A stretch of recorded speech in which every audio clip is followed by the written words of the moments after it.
The snow had been falling for 3 days straight when Elias Calloway found the woman half buried in a drift at the base of the canyon wall, and the only reason he saw her at all was because her dark wool dress stood out against the white like a wound. He had been tracking a wounded elk through the lower ridges of the Wind River Range in Wyoming Territory, the year 1878, pressing its cold boot against the back of every living thing that dared remain above ground in the dead of February. The elk had long since escaped into the timber, but Elias had kept walking because a man who turned back from a mountain in a storm was a man who had already lost something vital inside himself. At least, that was the philosophy he had built his solitary life upon. Out here, in the white silence, with only the groan of pine boughs overhead and the occasional shriek of wind funneling down through the canyon narrows, he had never needed much else. He was a big man, Elias Calloway. Not the kind of big that came from vanity or idleness, but the kind that was forged slowly over years of hauling timber, wrestling elk carcasses up rocky slopes, and driving fence posts into frozen earth with nothing but a sledgehammer and the particular stubbornness of a man who refused to ask for help. His shoulders were broad enough that doorways in town gave him trouble, and his arms, wrapped now in a heavy bearskin coat, were thick with the kind of muscle that could tell a story all on its own. His hair was dark brown, worn long enough to brush his collar, frozen at the ends from his breath. His jaw was covered in a dark beard, trimmed but full, and beneath heavy brows his eyes were the deep green of pine needles in shadow. He was 31 years old, and, by his own reckoning, perfectly content to be alone. That was before he saw the dark shape in the snow. He stopped walking. He blinked. The shape did not move, and for one horrible moment he thought it was a child, small and still, swallowed up by the drifts. Then he pushed forward through the knee-deep snow, his legs driving hard against the resistance, and he reached the shape and dropped to his knees beside it, and saw that it was a woman in a black wool dress and a white prayer cap, both soaked through and frozen stiff at the hems, her face turned sideways into the snow, her lips the color of slate, her dark lashes webbed with ice crystals. She was young, no more than 20, he guessed, with a round, soft face that would have been pretty in another set of circumstances. And she was, unmistakably, heavily pregnant. The curve of her belly pressed against the wet wool of her dress, even as she lay crumpled in the snow, and the sight of it hit Elias Calloway somewhere behind the ribs with a force he had not expected. He pressed 2 fingers to the side of her neck, just below the frozen hinge of her jaw. A pulse, faint as a moth wing, but there. "Lord Almighty," he said aloud, and the words vanished into the roaring silence. He did not waste another second. He stripped off his bearskin coat with practiced efficiency, wrapped it around her as best he could, and then lifted her in his arms as though she weighed nothing at all. Her head fell against his chest, and he felt the cold of her seeping through his flannel shirt like water through cloth. He had to get her warm. He had to get her to shelter. Every minute she remained this cold was a minute she and the child she carried moved further from the world of the living. His cabin was 1.5 miles northeast, set into the hillside where the pines broke the worst of the wind. He had built it himself 5 years ago with nothing but an axe, a saw, and the kind of single-minded determination that frightened most people when they encountered it in a man. It was a good, solid cabin, low and tight against the earth, with a stone fireplace that could push enough heat to make the whole space glow. He had never been more grateful for it than he was in this moment, as he bent his head against the driving snow and walked. He walked fast. The woman did not stir in his arms, but he could feel the faint warmth of her breath against the side of his neck, and he held on to that warmth like a lifeline, matching his steps to something like a prayer, though he had not prayed in years and did not know what words to use. He just kept walking. By the time the dark shape of the cabin materialized through the snow curtain, his arms ached, and his own shirt was soaked with cold sweat. He shouldered the door open without ceremony, ducked inside, and laid the woman down on his own bunk, which was set close to the fireplace. The fire had burned down to coals in his absence, but the cabin was still significantly warmer than outside, and he knelt at the hearth without setting her down until he was certain she was safely tucked against the blankets. Then he went to work building the fire back up with a speed that spoke to years of muscle memory. The flames caught fast. He fed them generously, stacking the wood higher than he usually would. Then he turned back to the woman and did the thing that required the most courage he had exercised all day, which was to assess the full scope of her condition. Her dress was frozen solid from the waist down. Her boots, plain black leather, had ice packed into every seam. Her hands were blue, the fingers curled inward. The prayer cap on her head was soaked and needed to come off, and the dress needed to come off too, because wet clothing against a frozen body was as good as no clothing at all and could kill her faster than the cold already had. Elias was not a man who made these kinds of decisions lightly. He had spent his life in the mountains, largely among men, and he respected the private matters of women the way he respected private property, which was absolutely and without question. But this woman was dying, and the child she carried was dying. So he set aside every other consideration and worked quickly and carefully, removing her frozen outer garments and wrapping her in every dry blanket he owned, of which he had 4, all heavy wool. He pulled off her boots and wrapped her feet separately. He rubbed her hands between his own, the warmth of his palms working against the terrible cold of her fingers, and he did not stop until the blue began to drain from them and something warmer crept back in. Then he sat back on the floor beside the bunk and watched her breathe.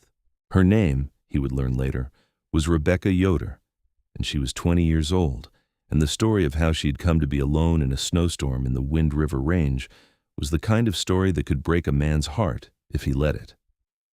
But that came later. First, she had to live.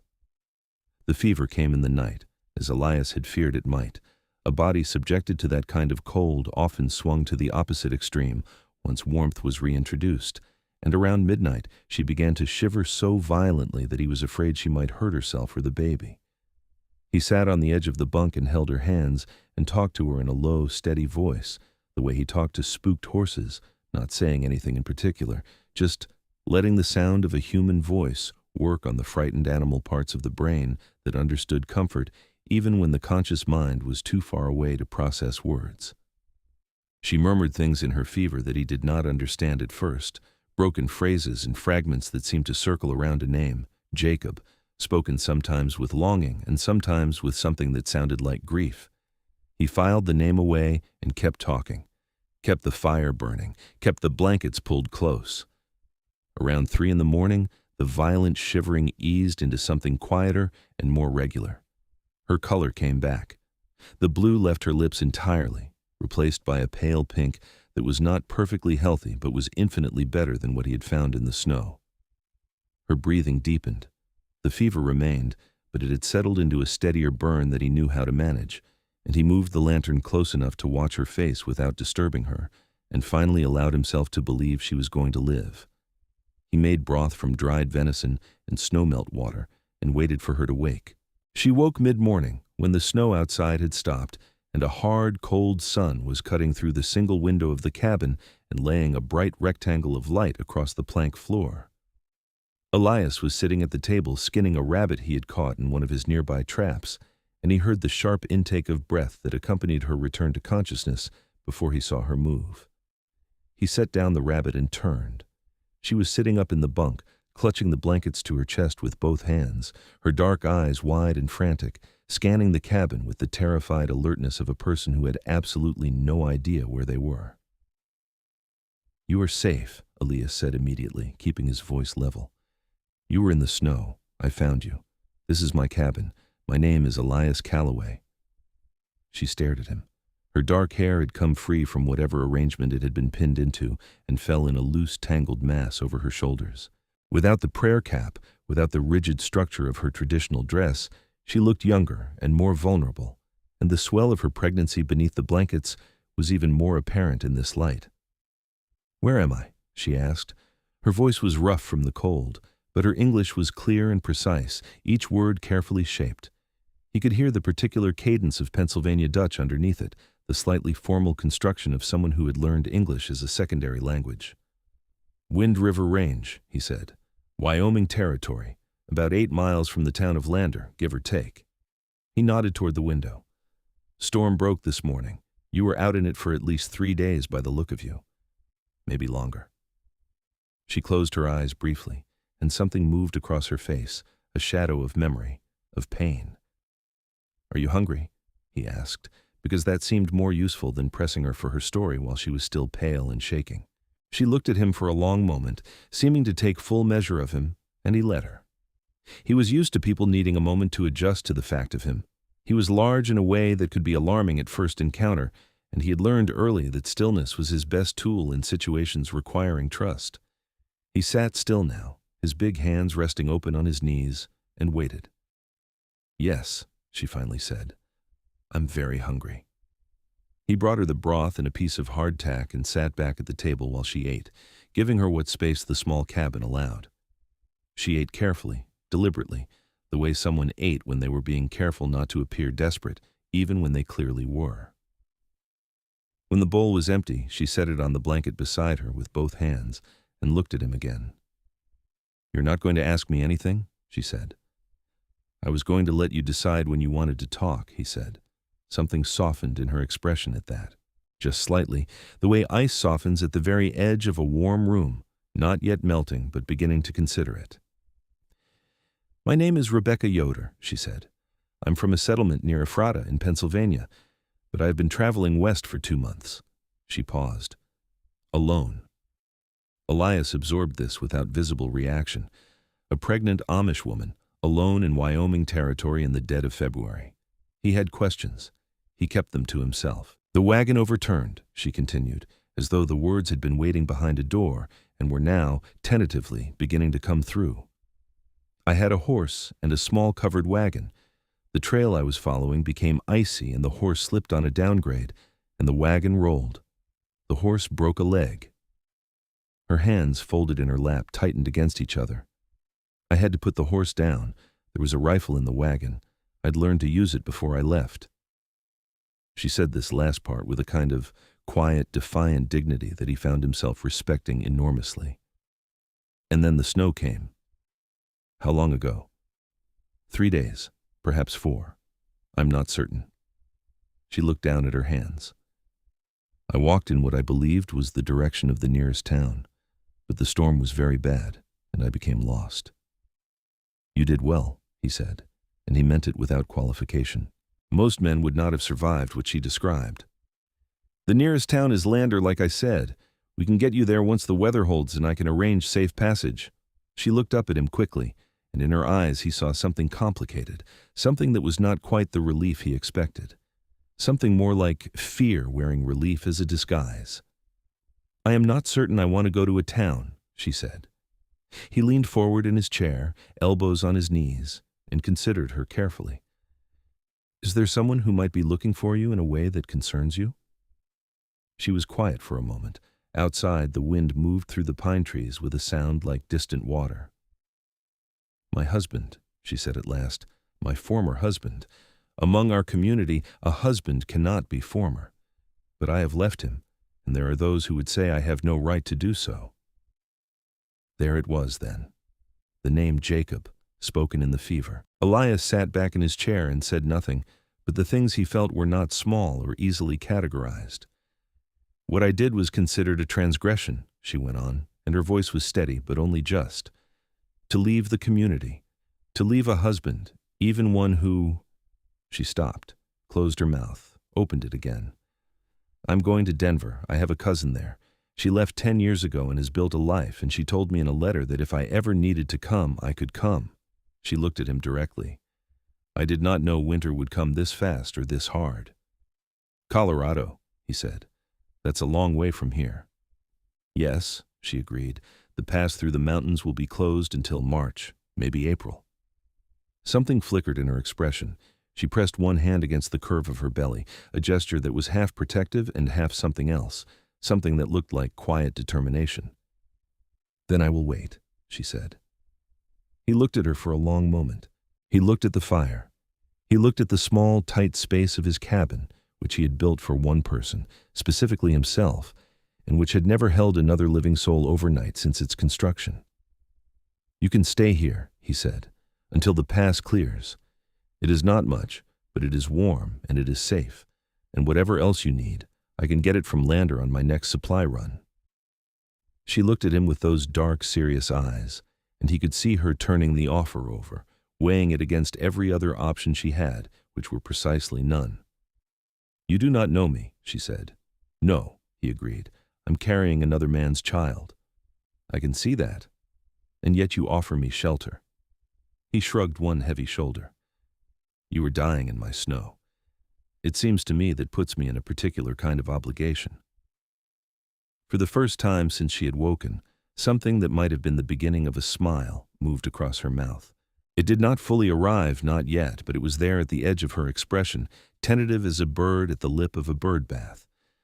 "I will not be a burden," she said. "I did not think you would be." She nodded once, with the quiet formality that he was beginning to understand was simply the way she moved through the world, deliberate and dignified even in circumstances that might have broken someone with less backbone. Then she lay back against the blankets, and within minutes she was asleep again, because her body had been through a war and needed time to recover from the battlefield. Elias went back to skinning the rabbit. Outside, the sun moved across the snow in long, cold arcs, and the cabin was warm and quiet, and something that had been silent in him for a very long time listened to the sound of her breathing and did not know what to do with itself. The first full day that Rebekah was well enough to sit up for more than a few hours, she asked him about the cabin. She asked the way she seemed to do most things, directly and without preamble, as though she had considered whether the question was worth asking, and having determined that it was, saw no reason to approach it sideways. "Did you build this yourself?" she asked. He was banking the fire for the night, arranging the wood with the economical precision of a man who had done the same task 1,000 times. "Yes," he said. "When?" 1873. I came out from Missouri when the railroad reached the territory. Worked the cattle drives for a year, then decided I liked the mountains better than the plains." He glanced at her over his shoulder. "Most men would say that is a peculiar preference." "Most men have not seen the Wind River Range," she said, with a surety that surprised him, because she had only seen it in a blizzard. "Have you?" he asked, genuinely curious. She looked at the window, through which the early evening was pressing a shade of blue so deep it was nearly purple. "When I walked," she said, "before the snow covered everything. I walked for a whole day before the worst of it came, and in the afternoon there was a gap in the clouds and I saw the mountains above me." She paused. "I have never seen anything so large. In Pennsylvania we have mountains, but they are old mountains, worn down and soft. These are young. They are still angry." He set down the poker and turned to look at her fully. She was sitting on the edge of the bunk with a wool blanket around her shoulders and one of his flannel shirts draped over her for warmth, her own dress having been hung to dry and re-dried 3 times now. Her dark hair was braided loosely over one shoulder. In the firelight, with her face full of color again and her eyes bright and particular, she was genuinely beautiful in a way that had nothing to do with artifice or arrangement and everything to do with the particular quality of her attention. She looked at the world as though she was genuinely interested in what it had to say. "Young and angry," he repeated. "I like that." "Do you have books?" she asked, and the subject change was so seamless and natural that it took him a moment to follow it. He pointed to the shelf above the table, where he kept a small collection, mostly worn paperback dime novels and a few more serious volumes, a battered copy of Thoreau, a natural history of North American mammals, a guide to Rocky Mountain trapping that he had mostly memorized but kept for sentimental reasons. Her eyes moved across the spines with an expression he recognized as genuine hunger, the hunger of a reader who has been without books for too long. "You are welcome to any of them," he said. She stood carefully, one hand on the bunk post to steady herself, and moved to the shelf. He watched her without being obvious about it, cataloging the way she moved, which was careful and deliberate but not slow, the deliberateness of a person who was conscious of the weight she carried in every sense of the word and navigated accordingly. She took the Thoreau. Then, almost as an afterthought, she took the natural history. "You have read these?" she asked. "Several times." She looked at him with new attention, as though this fact revised something in the category she had placed him in. "Where did you go to school?" "Missouri, until I was 16, then I started working and reading on my own." He sat down at the table. "In the Amish community, how far do you go in school?" She settled back on the bunk, tucking the books beside her. "8th grade," she said. 14 years old. Then you work." There was something careful in her voice, neither complaint nor defense, simply fact. "But you keep reading?" "When they let you." She opened the Thoreau to the first page and looked at it the way a thirsty person looks at water. "My father had books he was not supposed to have. He would lend them to me." The small smile came back at the corner of her mouth. "He was a very quietly rebellious man, my father. He never made trouble. But he read everything." Elias found himself wanting to ask about the husband, about Jacob, about what had happened, but he held back. She would tell him in her own time, or she would not, and either way was her right. Instead, he asked, "What did your father read?" "History," she said, "and geography. He loved maps." She looked up. "He died 3 years ago. Influenza." "I'm sorry." She held his gaze for a moment, and in her expression was the particular sadness of someone who has made a long peace with grief, but has not forgotten the shape of it. "Thank you," she said simply. Then she began to read, and he watched the fire for a while, and the silence between them was the first silence he had been in with another person in 5 years that did not feel like something that needed to be filled. He went to Lander 3 days later, making the trip on his large gray horse, a solid animal named Canton, who navigated deep snow with a kind of stoic competence that Elias had always admired. The trail into town had been partly broken by a freighter who had passed through the day before, and the trip was cold but manageable. He bought flour, dried beans, salt pork, cornmeal, coffee, sugar, and a length of soft cotton fabric that the mercantile owner, a stout German woman named Mrs. Fechter, told him was good for making infant garments. Mrs. Fechter looked at him with sharp curiosity when he asked about it, but he offered no explanation, and she, having lived in the West long enough to know that explanations were voluntary, did not press. He also bought a small jar of peppermint hard candies because they had been sitting on the counter, and Rebekah had mentioned, in the offhand way of someone trying very hard not to make demands, that she had been craving something sweet for weeks. On the way back, he stopped at the post office and sent a telegram to Denver on Rebekah's behalf, addressed to her cousin, a woman named Hannah Brubaker, at an address Rebekah had given him from memory. He had written out the message she dictated to him word for word. "Hannah, stop am safe in Wyoming. Stop will come when pass clears stop. Please write to Elias Calloway in Lander, Wyoming Territory. Stop Rebekah." He rode back through the pine-shadowed afternoon with the supplies loaded on Canton's back and the hard candies in his coat pocket, and he was thinking about the way she had looked reading Thoreau, completely absorbed, one hand resting on her belly with unconscious tenderness, and he was thinking about how quietly efficient and undemanding she was in the space of his cabin, washing up her own bowl in the pot every morning before he was fully awake, folding the blankets, finding small ways to be useful despite being 8 months pregnant and still recovering from frostbite. He was thinking, without quite admitting it to himself yet, that the cabin had not felt like a retreat since she arrived. It had started to feel like something else, something that word quiet, which he had always used as a compliment, no longer quite captured. When he got back, she was at the table, and she had made something. On the rough wooden surface, using a small amount of the cornmeal he had left behind, she had put together a griddle cake, which she had cooked over the fire with the cast-iron pan. It was sitting covered with a cloth, still warm, and there was a cup of tea made from the dried herbs she had found in his stores, mint and dried rosehip, blended together. He stood in the doorway for a moment with the cold still on him and looked at the table, and then at her, standing beside the fire with her hands folded and something in her face that was somewhere between pride and shyness. "You did not have to do that," he said. "I know," she said, "but I have been lying in that bunk for 4 days, and I was going to go entirely mad if I did not do something." He laughed. It was a short, surprised sound, the laugh of a man who did not laugh frequently, but when he did, it was completely genuine. She looked startled for a moment, then she laughed too, softly, and the sound of it in the cabin was unexpectedly warm.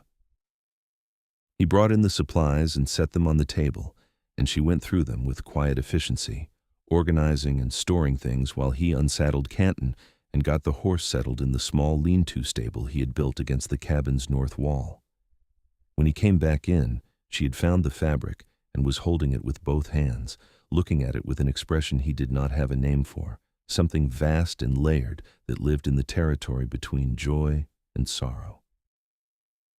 "For the baby," he said, unnecessarily. "Yes," she said, not looking up. "Thank you, Elias." It was the first time she had used his name without the small hesitation that had preceded it until now, and the naturalness of it struck him somewhere he had not expected. He sat down across from her. She folded the fabric carefully and set it beside her. "Tell me something," he said. She looked up. "Why did you leave?" he asked, not aggressively, simply, directly, the way she herself asked questions. She was quiet for a moment. She turned her teacup slowly between her palms. "Jacob Yoder was a man my father approved of, which means he was steady and hard-working and faithful to the Ordnung," she began. "The rules, the way of life. He was 10 years older than me, which in our community is unremarkable. I married him when I was 18 because it was time, and he was the choice that was presented to me, and I was not unhappy." She paused. "But I was not happy either. I was obedient. I did not know yet that those were two different things." Elias said nothing. "When I told him I was expecting, he was pleased, more than pleased. He told the community and there were celebrations. And then, that same week I found the letters." She stopped. "Set the cup down. He had a woman in Lancaster, a non-Amish woman. They had been corresponding for years. The letters were not appropriate." Her voice was perfectly even. This, Elias thought, was the evenness of a wound that had been bandaged for so long the bandage had become part of the person. When I confronted him, he denied it first. Then he told me it meant nothing. Then he told me I was being proud and unsubmissive, and that I should pray about it. "And the community?" Elias asked. Her mouth pulled into a shape that was not quite a smile. "The bishop spoke to Jacob. Jacob confessed and was forgiven, and that was the end of it." She looked at him. "I was told that my anger was sinful, that I needed to forgive and be a good wife because I was carrying his child." She put one hand on her belly. "I thought about it. I truly did. I prayed about it." She shook her head slowly. "And then one morning I woke up and I thought of my father and his books and his maps, and I thought about the letter from Hannah in Denver. And I thought about my child growing up inside walls that I no longer believed in, being told that forgiveness meant silence and submission meant worth." She lifted her chin slightly. "And I packed what I could carry and I left." The fire crackled. Outside, the wind was picking up again. "You are brave," Elias said. There was no performance in it. He simply stated it as a fact the way he would state that the sky was blue or the mountains were old. She looked at him, and the surprise in her expression suggested that no one had said that word to her in a very long time, if ever. "I am frightened," she corrected quietly. "Those are not mutually exclusive," he said. She stared at him for a long beat, and then she picked up her teacup again and looked at the fire. "No," she agreed. "I suppose they are not." 3 weeks passed. February slid into March with the reluctant groan of a door with a frozen hinge, the temperatures refusing to lift beyond freezing even in the middle of the afternoon. The snow remained, though the heavy storms had given way to the kind of dry, bright cold that could fool you into venturing out without adequate preparation and paying for it dearly. Elias and Rebekah settled into a routine with the naturalness of two rivers that, having been flowing in the same direction for some time, eventually find their banks close enough to touch. He split wood and checked traps and hauled water from the creek. She cooked and sewed and read and increasingly mended things, which she was extraordinarily good at. She found a hole in his warmest wool coat and repaired it so neatly the patch was invisible. She hemmed his spare pair of trousers, which had been dragging on the floor for 2 years because he had never gotten around to fixing them. She made a small quilted blanket from scraps of fabric she found in the bottom of his supply chest, piecing them together with tiny, precise stitches, and when he asked her what it was for, she looked at him as though the answer were obvious. "The baby will need something soft," she said. He watched her sew. He could not help it. She sat beside the fire in the evenings with the lantern pulled close, her dark head bent over her work, her lips sometimes moving very slightly as though she were narrating something privately to herself. Once he heard her singing, very quietly, a hymn in German, and the sound of it moved through the cabin like something that had been waiting patiently to be heard. He started going to bed later so the evenings would last longer. He told himself it was because the February darkness made the mornings long enough for adequate sleep, but that was not the real reason, and some part of him knew it. She went into labor on a Tuesday in the first week of March.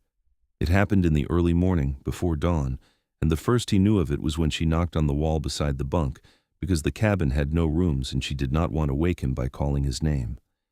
He was a light sleeper in the way of men who live alone in wilderness, and the knock brought him upright instantly. "Rebekah." He was already on his feet. "I think it is time," she said with remarkable calm, though in the low light of the dying fire, he could see the clench of her jaw and the tight white grip of her hands in the blanket.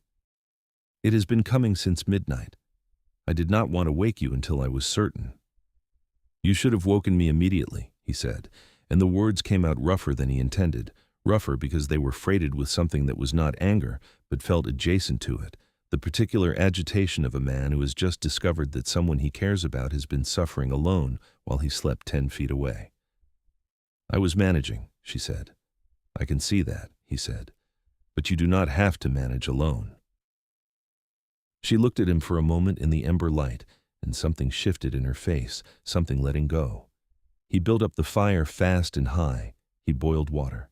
He found the clean cloth she had set aside weeks ago in preparation for this moment, and he laid everything out with the focused calm of a man who had helped with enough animal births in the wilderness to understand the broad mechanics, though he was well aware that this was something rather different and significantly higher stakes. He wished, not for the first time, that Lander were not 8 miles away and that the trail were not iced over. Rebekah breathed through her contractions with a discipline that humbled him. She had clearly been preparing herself for this, calling on some deep reserve of internal structure that her upbringing had given her, even if it had also given her much she was still working to set down. Between contractions, she was practical and clear, telling him what she needed, telling him what she had been told about the process by the women of her community, which was apparently quite thorough, practical knowledge being one of the things that passed freely and well between Amish women, regardless of other restrictions. The labor was long, nearly 14 hours, and by the time it was finished, both of them were exhausted in a way that reached below the physical into something elemental. But the child came into the world as the afternoon sun was hitting the window at a low, golden angle, and the sound he made when he arrived was the loudest, most imperious sound Elias had ever heard in a space this small. A boy, solid and furious and red, with a shock of dark hair already visible, screaming his opinion of the world with the particular outrage of someone who had opinions and intended for them to be heard. Rebekah laughed, a laugh so raw and bright and sudden that Elias felt it in his chest like a fist opening.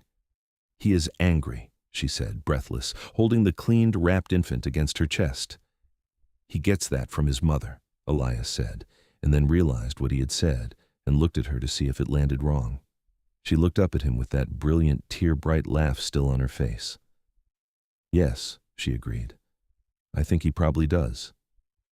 She named him Samuel Yoder, because she was not yet certain what name would follow him in the long run, only that it would not be whatever name a man who was not worthy of him could offer. In the weeks that followed Samuel's birth, the cabin became something different. It had been a shelter, then a temporary home, and now it was something Elias found he did not have a word for, though the word he kept almost reaching for was the one that felt the most significant and the most frightening and also, increasingly, the most accurate.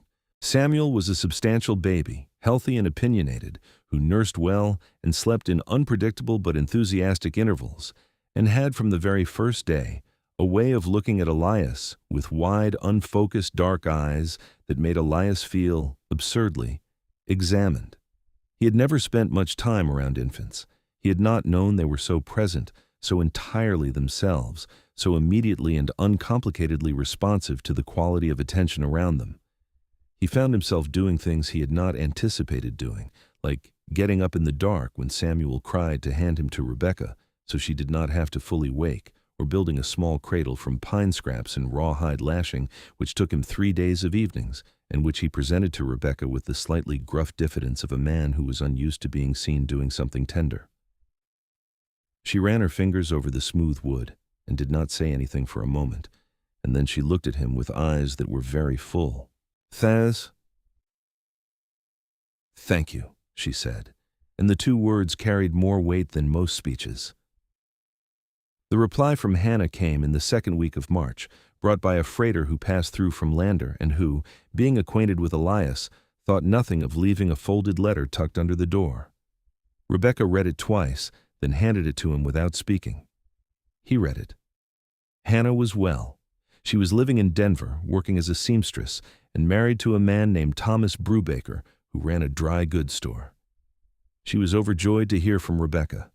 She said they could stay as long as they needed, that the city had a good doctor and good prospects, and that she had been praying for Rebekah's safety since the day she received word that her cousin had left the settlement. Elias folded the letter and handed it back. Rebekah took it and smoothed it against her knee. "The past should be clear by mid-April," he said, because that was the practical, factual thing to say. "Yes," she said. "Denver is about 4 days' ride by stage from Lander, once the road is open." "Yes." He looked at the fire. She looked at the fire. Samuel slept in his new cradle with his fist pressed against his cheek, his chest rising and falling with the unconcerned steadiness of the deeply healthy.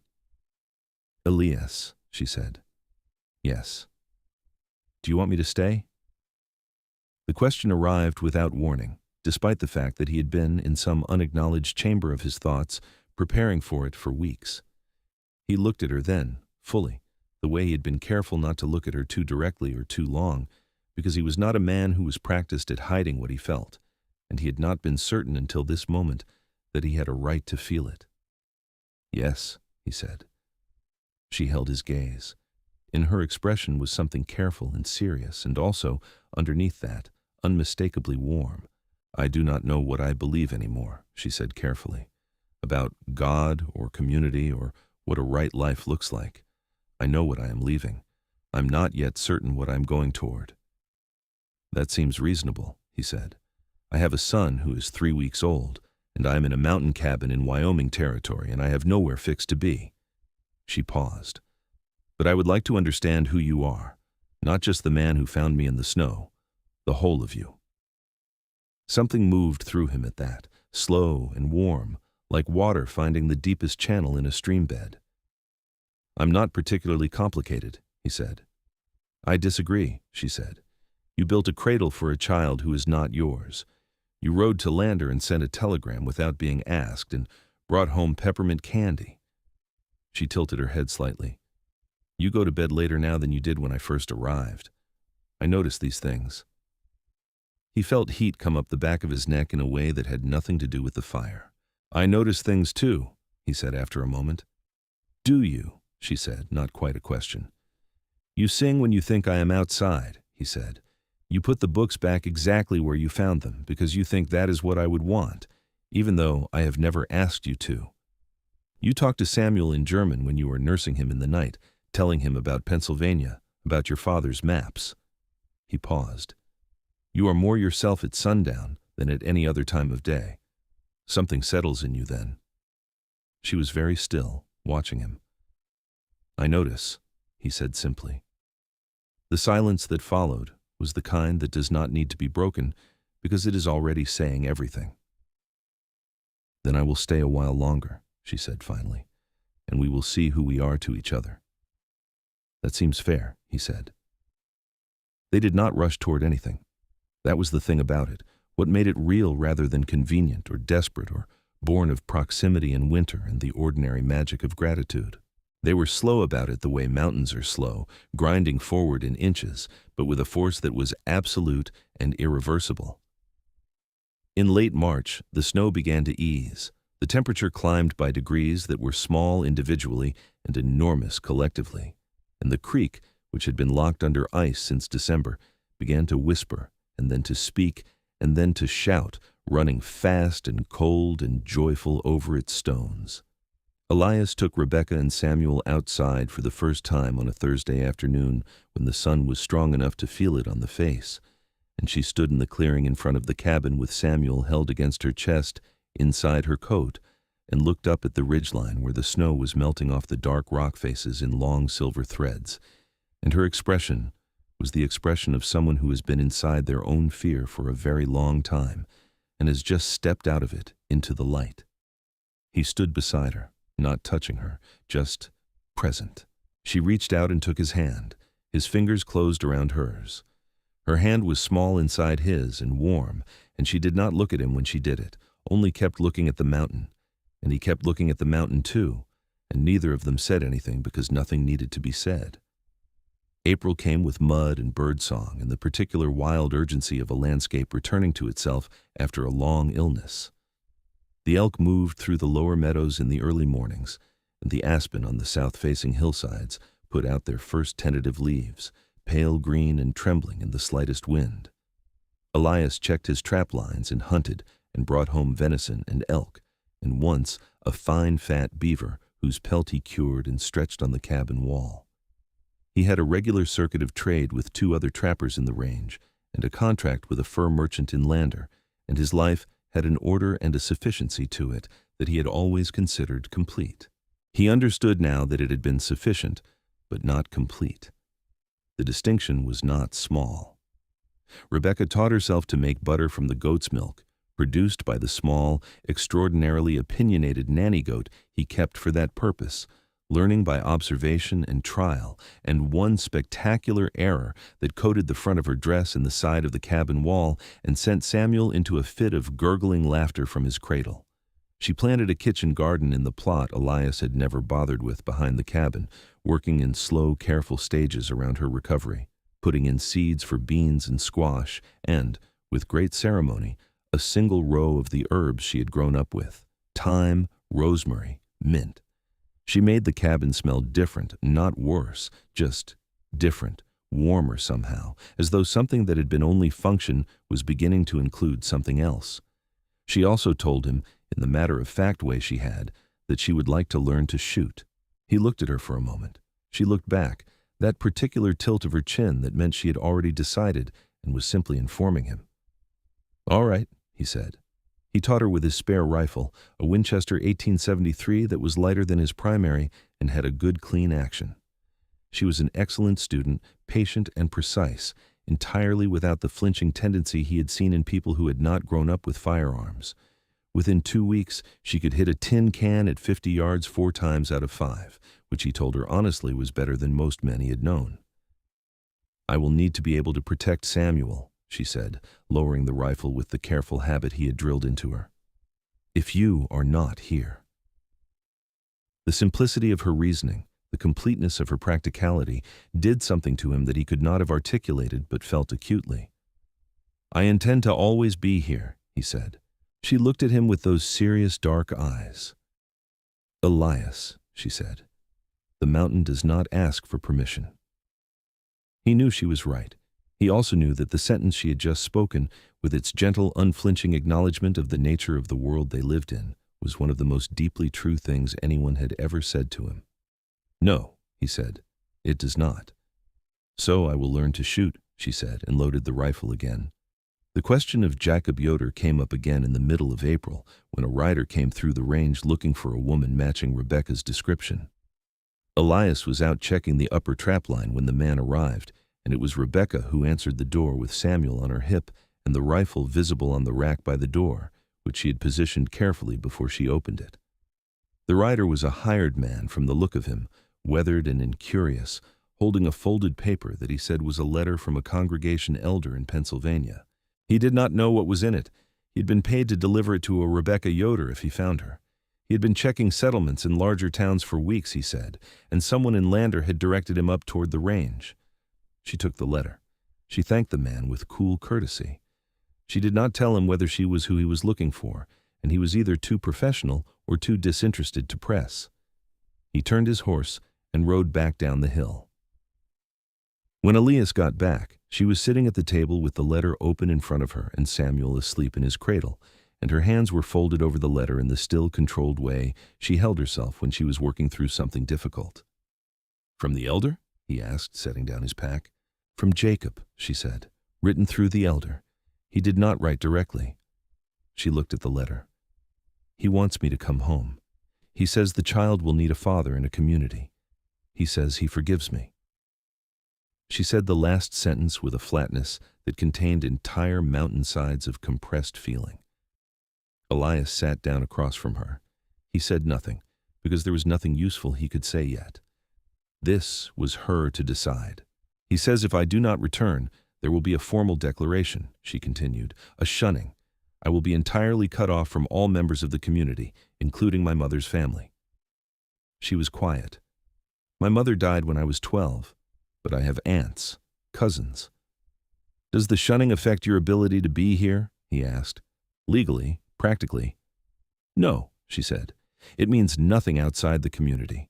It is a social and religious consequence.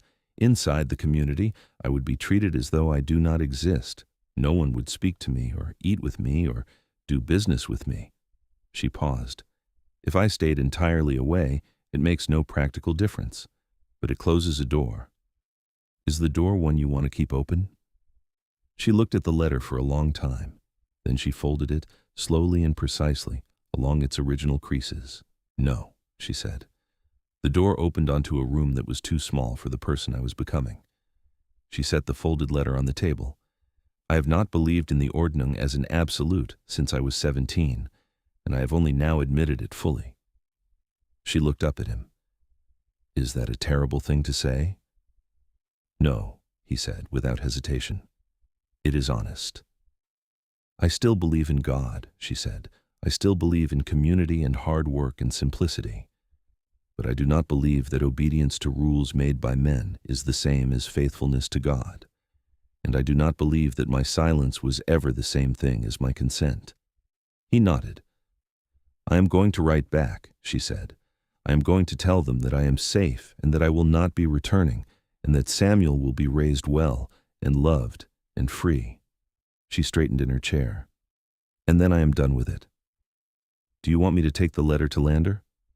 "Yes," she said. "Tomorrow." He took the letter to Lander the next morning.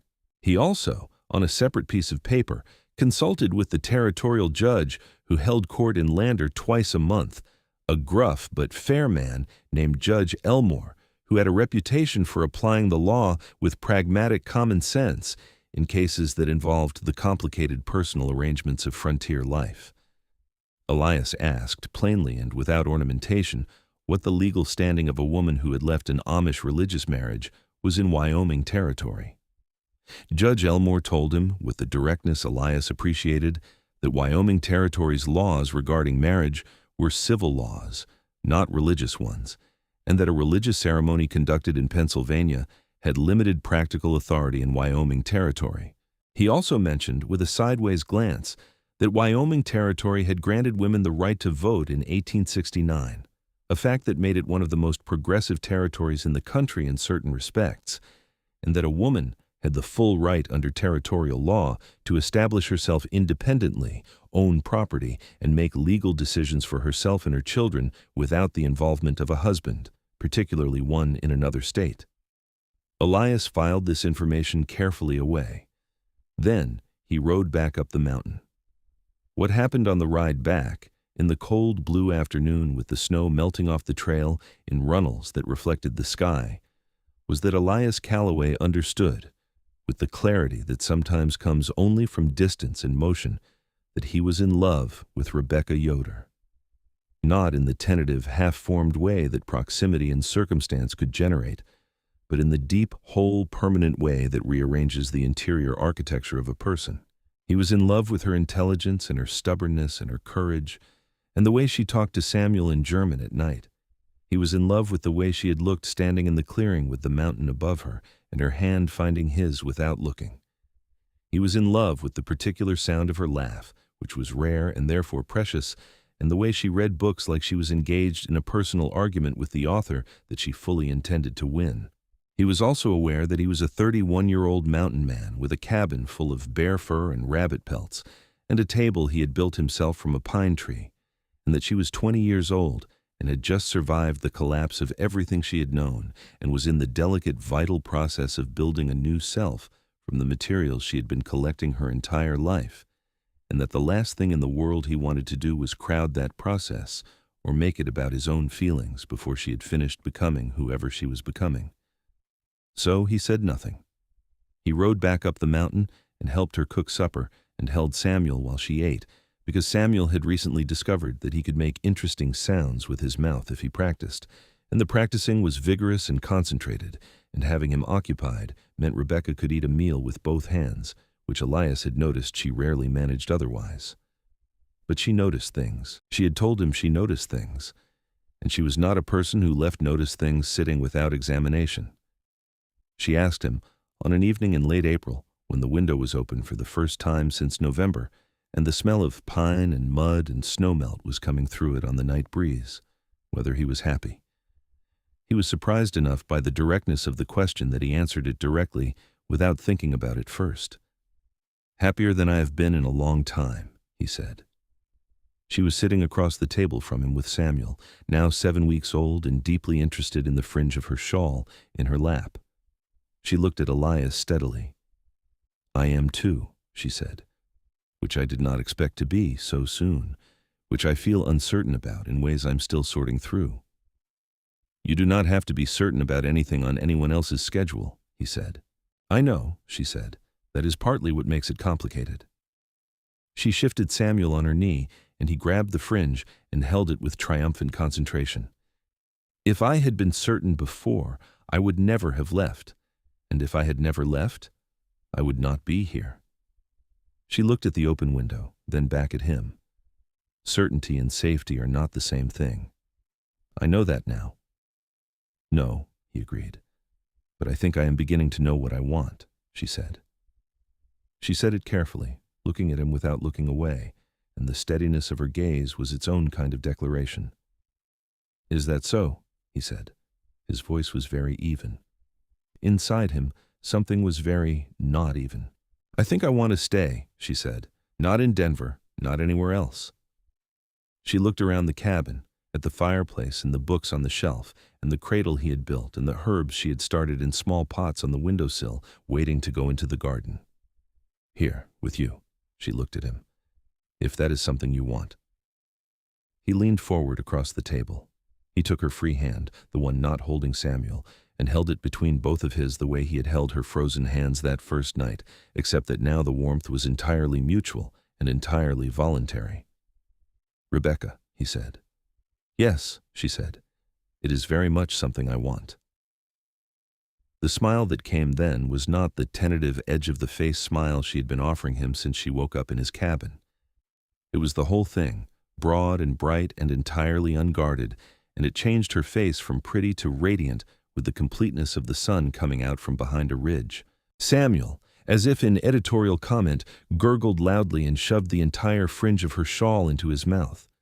They both laughed, and the laugh filled the cabin and went out through the open window into the spring night, and somewhere down in the meadow a pair of elk that were standing in the early dark lifted their heads at the sound. The weeks that followed were among the most alive Elias Calloway had ever spent. Alive in the way that the mountains in spring are alive, not peacefully or gently, but with an overwhelming, insisting energy that pushed up through the soil and down through the snowmelt and through every crack in the rock and made everything that was still dormant feel urgently invited to stop being so. They were careful with each other, and they were also not careful, and the combination was something new and true, the careful being about the deep respect they had for the complicated ground they were both standing on, and the not careful being about the fact that some things, once begun, find their own necessary velocity. He kissed her for the first time on a May evening when the aspens were fully leafed, and the air smelled of green things and distant rain, and she was standing at the garden plot with dirt on her hands and a satisfied look on her face, and he came up behind her, and she turned and looked at him with that particular directness that he had come to understand as one of the fundamental facts of Rebekah Yoder, and neither of them said anything. And then he bent his head and kissed her very gently, and she kissed him back without hesitation, her small, dirty hands coming up to rest against his chest, where his flannel shirt was open at the collar. It was, he thought afterward, a kiss that felt like a door opening into a very large and well-lit room. She pulled back and looked at him and said, in the voice she used for conclusions she had been working toward for some time, "Yes, that is what I thought." "What did you think?" he asked. "That I was sure," she said. He laughed, a full and quiet laugh, and she smiled, and the garden stood behind her in the early summer dusk with its neat rows and its small green shoots asserting themselves against the mountain soil, and Samuel slept inside in his pine cradle, and the Wind River Range rose above them in the last of the light, young and angry and magnificent. In early June, Elias rode to Lander for what had become his regular monthly supply run, and came back with something he had not bought on any previous trip. He had spent the better part of an hour with a jeweler's display case in the back of the general store, turning over a small collection of rings that Mrs. Victor, apparently prepared for most things, kept for occasions when mountain men came down from the hills with particular looks on their faces. He chose one that was plain gold with a small turquoise stone, set simply in the band, the turquoise being the blue-green of a shallow Wyoming river in summer, which seemed right to him in a way he could not have explained but did not need to. He asked her that evening, not on one knee, because the floor of his cabin was pine plank, and he had once driven a splinter an inch deep through his knee on that same floor, and retained no fond associations with kneeling on it, but standing close to her in the firelight, with the ring in his open palm. "I know that you have left a life behind that included things that were wrong," he said, "and I know that marriage, as a word and an institution, may carry weight for you that I have not fully measured, so I am not asking you to make a decision about an institution." He paused. "I'm asking you to make a decision about me, about whether you want to be with me. However that looks, whatever that means, for as long as it lasts." He closed his hand around the ring for a moment, then opened it again. "Though I should be honest, I'm hoping it lasts a very long time." She looked at the ring in his palm, then she looked at him. "You are the least complicated complication I have ever encountered," she said softly. "Is that a yes?" he asked. "That is very much a yes," she said, and took the ring from his palm and put it on her own finger, which he found so characteristic of her that it made him love her more, this woman who would put her own ring on because she had decided, and the decision was hers to make. He took her hands. He looked at her. Outside, the summer wind came down from the high places and moved through the aspens, and the sound of it was like applause from an enormous and very green audience.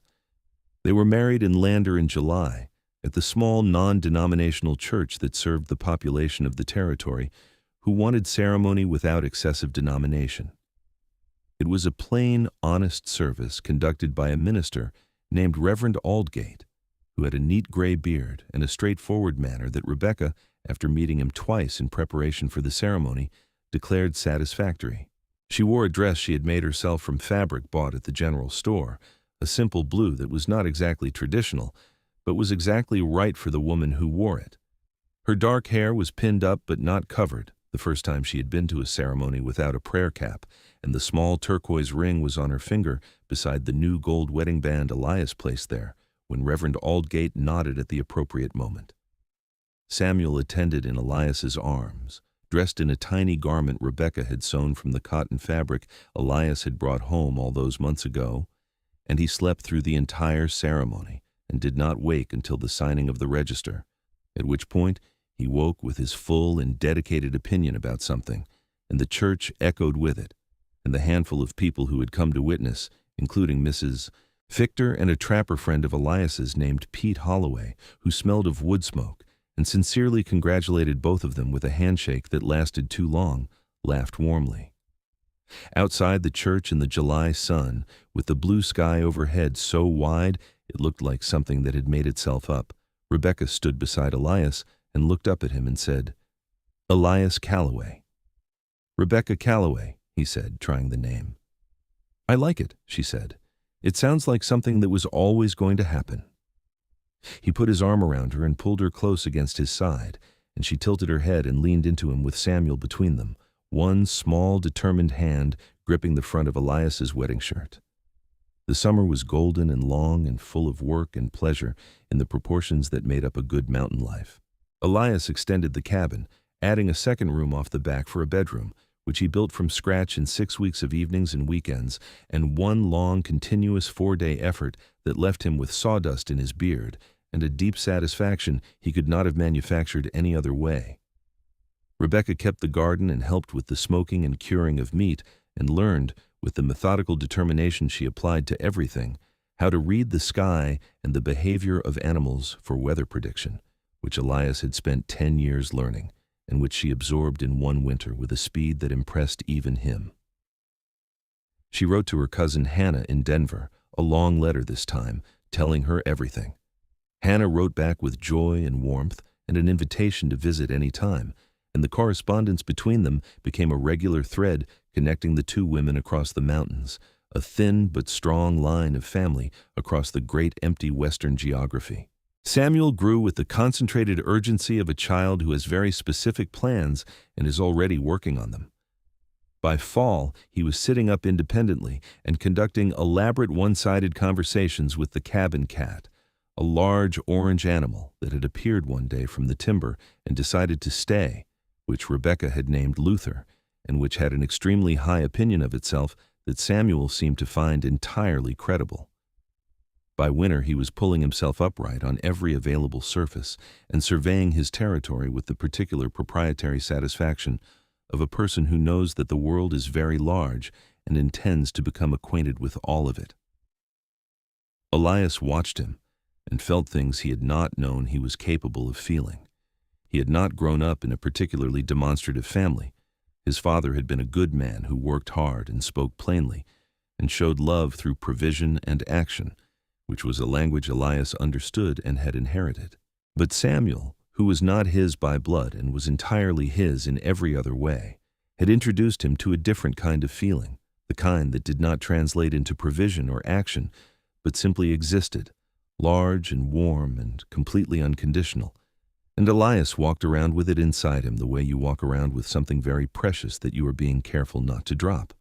On the first anniversary of the day he found her in the snow, Elias woke before dawn and lay in the dark, listening to Rebekah's steady breathing beside him, and Samuel's small sounds from the other room, and the wind in the pines and the creek moving under its new shell of December ice.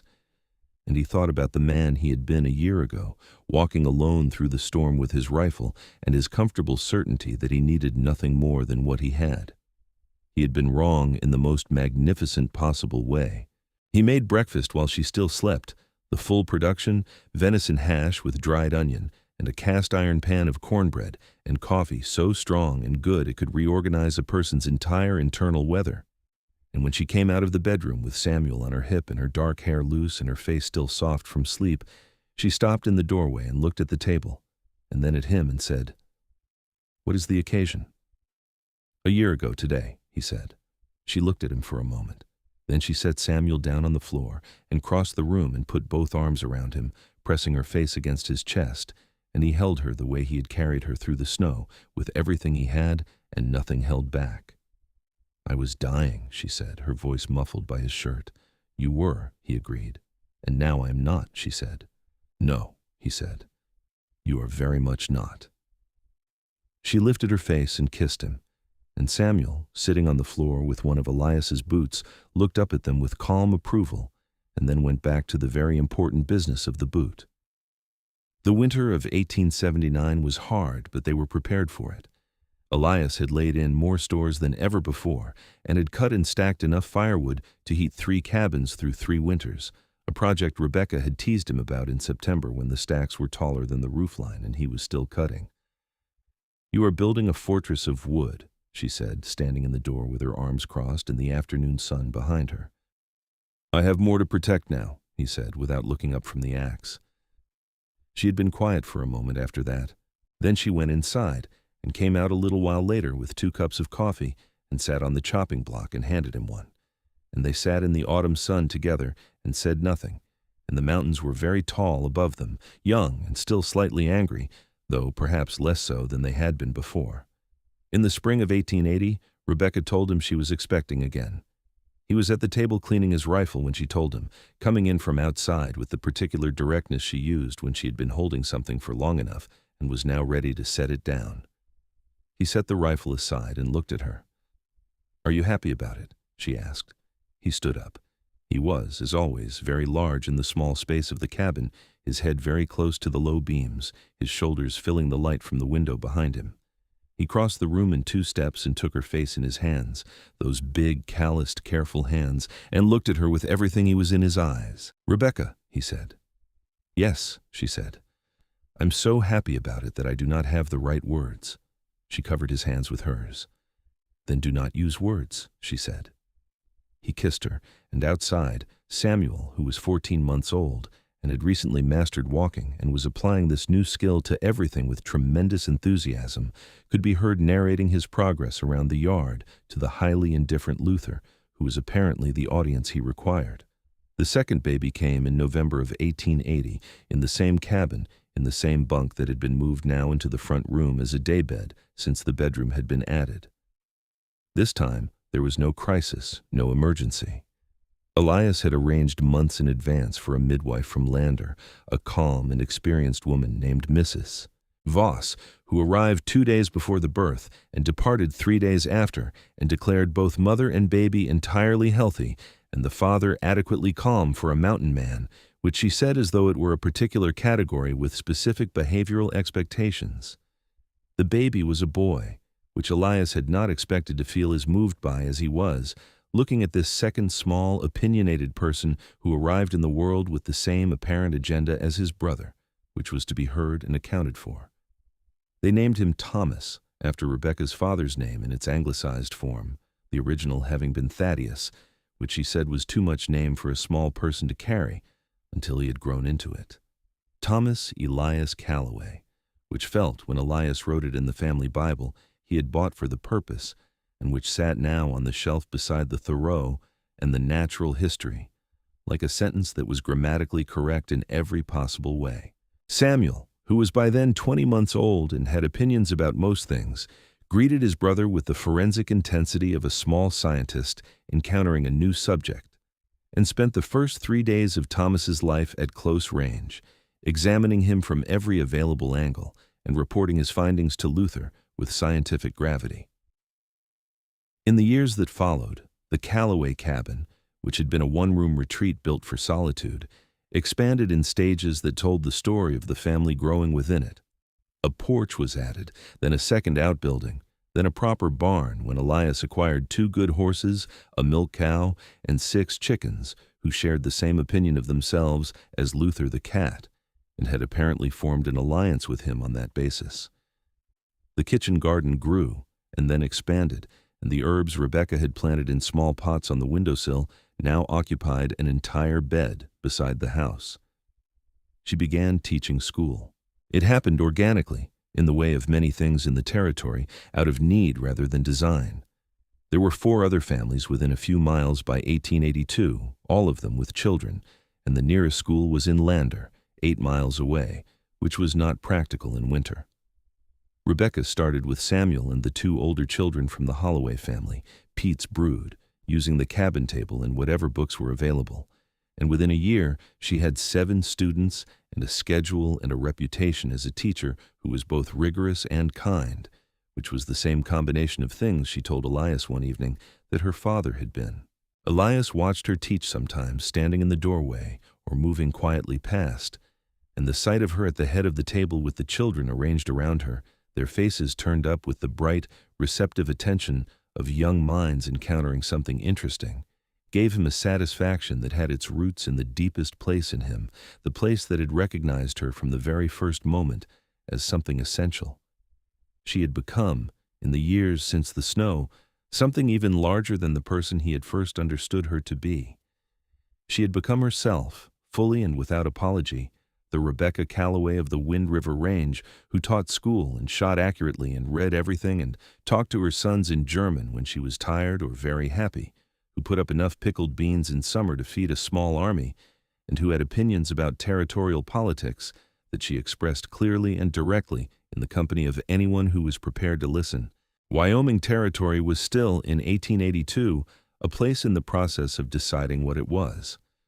The cattle barons were pushing their interests against the interests of smaller ranchers and trappers and homesteaders, and the railroad was changing the character of towns like Lander faster than most people could process, bringing in new goods and new people and a new set of economic pressures that complicated the simpler math of the frontier. Elias watched these changes with the careful attention of a man who understood that the wilderness he had chosen was not static, but was in constant negotiation with the encroaching machinery of the century. He did not resent the changes the way some men did. He adapted, which was what the mountains had taught him, was the only sensible response to anything beyond your control. He expanded his trapping into a proper trade operation, working with Canton and a second pack horse, bringing his furs to the railroad at Rawlins and getting prices that reflected the increased commercial access. He built a smokehouse. He took on a hired hand, a young Shoshone man named Henry, who had grown up on the Wind River Reservation and knew the range the way most men knew their own names. And between Henry and Elias, they ran a proper mountain operation that generated enough income to give the family a security that Elias had never had cause to care about before, and now cared about deeply. The reservation was not far, and Henry's presence in the Calloway household was, Elias felt, something worth noting. The treatment of the Shoshone people by the government and by much of the white population of the territory was something that troubled Elias, who had spent enough time in the range to understand the depth and sophistication of that knowledge and relationship with the land, and who had been told enough of Henry's family's story in the careful, undemonstrative way Henry told things to understand the weight of what had been taken. He paid Henry fairly, and without negotiation, the same rate he would have paid any skilled man, and said nothing about it because it required no announcement. Rebekah, for her part, was straightforwardly welcoming, included Henry in meals when he was at the cabin, and recruited him without ceremony to teach Samuel the Shoshone names for animals and plants, which Samuel absorbed with the same enthusiastic completeness he applied to everything. It was not enough what they could do. Elias knew that. The injustice was not something a fair wage and a seat at the table could address at its root, but it was something, and in the language of the West, something was the unit of measurement that got most things done. In the summer of 1883, a letter arrived from Pennsylvania. Not from Jacob Yoder. From Rebekah's aunt, her mother's older sister, a woman named Miriam, whom Rebekah had loved as a child and spoken of with a particular warmth she reserved for memories she was protective of. The letter had been sent first to Denver and forwarded by Hannah, and it had taken nearly 3 months to reach the Wind River Range. Miriam wrote that she was old now and not well, and that she thought of Rebekah often, and that she had never agreed with the shunning, which she said in the letter plainly and without equivocation, in a way that must have cost her something in her community. She said that she wanted to know Rebekah was well. She said she had heard from distant relatives that Rebekah had a family now, and that she was glad of it. She did not ask Rebekah to return. She did not offer to argue with the elder or petition for the lifting of the shunning. She simply said, "I am old and I miss you, and I am glad you are alive." Rebekah sat with the letter for a long time. Elias found her on the porch in the late afternoon with Samuel and Thomas playing in the yard below, and the letter open in her hands, looking out at the mountains. He sat down beside her, and she handed him the letter without speaking, and he read it and handed it back, and they sat in the porch quiet for a while. "I'm going to write back," she said eventually. "Yes," he said. "I am going to tell her everything," she said, "not to justify myself, just so she knows." She folded the letter along its creases. "She was kind to me when I was small, after my mother died. She was the one who taught me to sew." He put his arm around her, and she leaned against him, and below them in the yard, Thomas sat down abruptly in the dirt in the way of 2-year-olds, with total commitment and no apparent concern, and Samuel immediately and with great ceremony sat down beside him in solidarity, and the evening came down from the high ridges in its long, golden way. Rebekah wrote the letter that same evening, sitting at the table with the lantern burning and her handwriting small and careful and covering both sides of 3 pages. When she was done, she read it to him, which was one of the things she did that he had never asked for and had come to count among the things he most valued about being in the world with her, the fact that she let him hear her thinking when it mattered. The letter was, he thought, one of the most honest and complete pieces of human expression he had ever encountered. It said who she had been and who she had become, and what she believed and what she had let go of and what she had held on to, and it said it without apology and without bitterness, and with the deep, clear-eyed love of a woman who had been through enough to know the difference between the people and the structures those people were embedded in, and who could hold the love for one while being honest about the cost of the other. When she finished reading, she looked at him. "It is a good letter," he said. "Thank you," she said. "Your aunt will be glad to have it," she nodded, looking down at the pages. "I wish she could see the boys," she said. "I wish she could see this."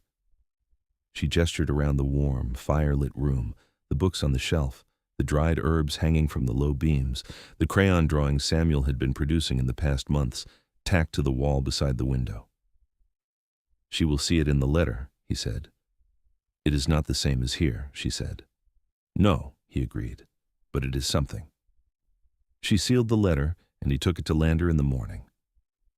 The winter of 1883 was the mildest in Elias's experience of the range, and he and Rebekah spent the long evenings after the boys were asleep reading to each other, a practice they had fallen into almost by accident when she had started Thoreau aloud one evening and not stopped until he was sitting across from her, entirely held.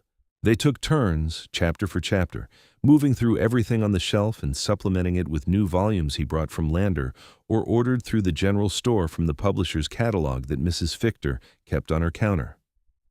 They read Cooper and Whitman and a natural history of birds that they argued about companionably for 3 evenings over whether the illustrations were anatomically accurate.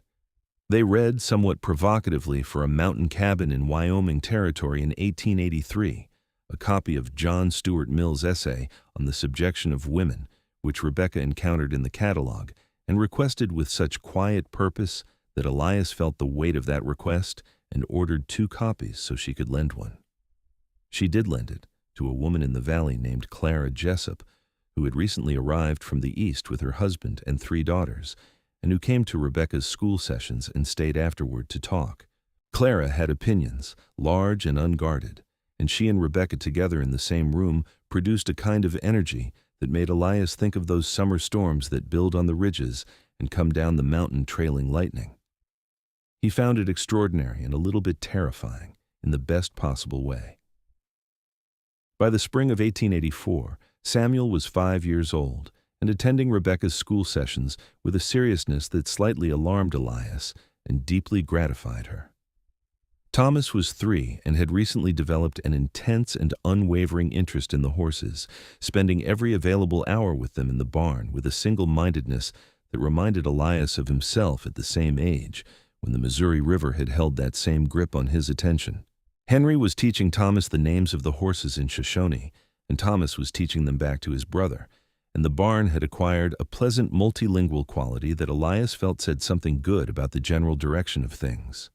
On the first Sunday of May, which was warm and clear and smelled of everything new, Elias and Rebekah rode out to the upper meadow alone for the first time since Samuel's birth, leaving both boys in Henry's capable care. They tied the horses and walked to the top of the east-facing ridge, which Elias had always been fond of for the way it opened the whole upper range to view, the white peaks still snow-capped against the blue sky, the valley green and small below them. They stood at the top and looked. "I think about that day sometimes," Rebekah said, "when I was in the snow and I had stopped being afraid." He looked at her. "Stopped being afraid?" "The cold does that," she said. "After a while. You stop being afraid and you become very calm and you think about particular things. Small things." She looked at the distant peaks. "I thought about my father's maps, the way he would spread them on the table in the evenings and trace the lines with his finger, the rivers and the mountain ranges, and he would say, 'Rebekah, do you see how everything is connected? Every river goes somewhere. Every mountain has a valley on the other side.'" She was quiet for a moment. "I thought about that. And then I thought, I do not want to stop. I am not finished yet." He stood very still, listening. "And then I woke up in your cabin," she said. She turned and looked at him, and in the full afternoon light, with the wind moving through her dark hair that she still wore down on days when it was just the 2 of them, She was the most beautiful and serious and particular person he had ever looked at. And the valley on the other side of the mountain turned out to be you. He looked at her for a long moment, this woman who had walked out of her entire life into a blizzard and survived, who had built something new from nothing but courage and stubbornness and the bone-deep conviction that she was not yet finished. He thought about the man he had been before the storm, alone in the cabin he had built for solitude, certain that he lacked nothing. "Rebekah," he said. "Yes," she said. "I'm very glad you are not finished," he said. She laughed and stepped into him, and he wrapped his arms around her the way he had carried her through the snow 6 years ago, except that now every ounce of warmth in the exchange was hers as much as his, and the Wind River Range stood around them in its ancient, angular, magnificent way, and the sky was enormous and blue and entirely unhurried. They stood there for a long time, not saying anything, looking at the country they had made their own, the mountains that were home in the way a place only becomes home when you have survived something hard inside it and chosen to stay. Below them, somewhere in the lower meadow, they could hear the faint sound of horses moving, and closer, just at the edge of perception, what might have been a child's voice calling a horse's name in Shoshone, high and clear and full of the morning. They came down off the ridge in the late afternoon, riding through the aspens that were fully leafed now, moving through the filtered green light with the easy comfort of two people who have been in the saddle together long enough that their horses know the rhythm of the return. The cabin appeared through the trees in the early dusk, its single window lit gold with firelight, the smoke rising straight from the chimney into the still evening air. At the door, Thomas was sitting on the step with Luther the cat in his lap, an arrangement that appeared to be entirely mutual, both parties settled in with the complete satisfaction of people who have agreed on the most important things. He looked up when he heard the horses and waved with one arm while keeping the other firmly on Luther, who had opinions about sudden movements. "Papa," he announced with the gravity of someone delivering news of significance. "Luther ate a mouse." "Did he?" Elias swung down from the horse and scooped Thomas up in one arm, cat and all, and the cat made its displeasure known briefly and then settled against this new arrangement with the pragmatism of an animal who had long since made his peace with the Calloway family's particular style of affection. "Was it a good mouse?" Thomas considered this seriously. "I think so," he said. Luther seemed satisfied. Rebekah laughed, dismounting with the ease of a woman who had spent 4 years learning to ride in the range, and kissed Thomas on the top of his head before going inside, where Samuel's voice could be heard in earnest conversation with Henry about something requiring multiple repetitions. Elias stood in the early dark, with his son in his arms and the cat against his chest, and looked up at the first stars coming through above the tree line. And he thought about what Rebekah had said on the ridge, about the valley on the other side of the mountain. He had spent the first 31 years of his life believing that the mountain itself was the destination. He had not known that the whole point was to get over it. Henry came out a few minutes later with his coat on, heading home to his own cabin a mile north, and shook Elias's hand and ruffled Thomas's hair and said he had left a pot of stew on the stove. He said it the way he said most things, without ceremony, as though acts of care were simply facts about the world rather than things requiring comment. Elias thanked him and meant it completely, and Henry nodded and walked off through the trees in the last light with the long, unhurried stride of a man who knew every inch of the ground he was walking on. Inside, Rebekah was at the stove, and Samuel was at the table with a piece of paper and a stick of charcoal, drawing what appeared to be a horse with 6 legs, a creative decision he defended with considerable eloquence when asked about it. The stew smelled like onion and venison and something green from the herb garden. The fire was bright. The books were on the shelf. The letters in the Bible were pressed between the pages where they belonged. The crayon drawings were on the wall. The small quilt Rebekah had made from scraps the winter before Samuel's birth was on the settle by the fire, worn soft now and slightly faded, the most beautiful, worn, soft, faded thing in the room. Elias set Thomas down and hung up his coat and sat down at the table across from Samuel and looked at the 6-legged horse. "The extra legs are for going faster," Samuel told him, anticipating the question. "That makes sense," Elias said. "Mama says things do not have to be realistic to be useful," Samuel added. "Your mother is right about most things," Elias said. Rebekah at the stove did not look up, but the slight movement of her shoulders told him she was smiling. They ate supper with the window open on the May evening, all four of them around the table in the warm light, and Thomas fell asleep in his chair in the last 10 minutes with his spoon still in his hand and had to be carried to his bed, which Elias did as he had done hundreds of times, one arm under the small back, the other under the knees, the weight of a sleeping child being one of the most specific and irreplaceable weights in the world. When the boys were asleep and the cabin was quiet, Rebekah stood at the table, and Elias stood beside her, and they cleaned up together in the comfortable synchrony of people who have stood side by side in the same small space long enough that the choreography has become effortless. And then she dried her hands and turned and looked at him in the way that was still, 6 years in, capable of doing something to the air in the room.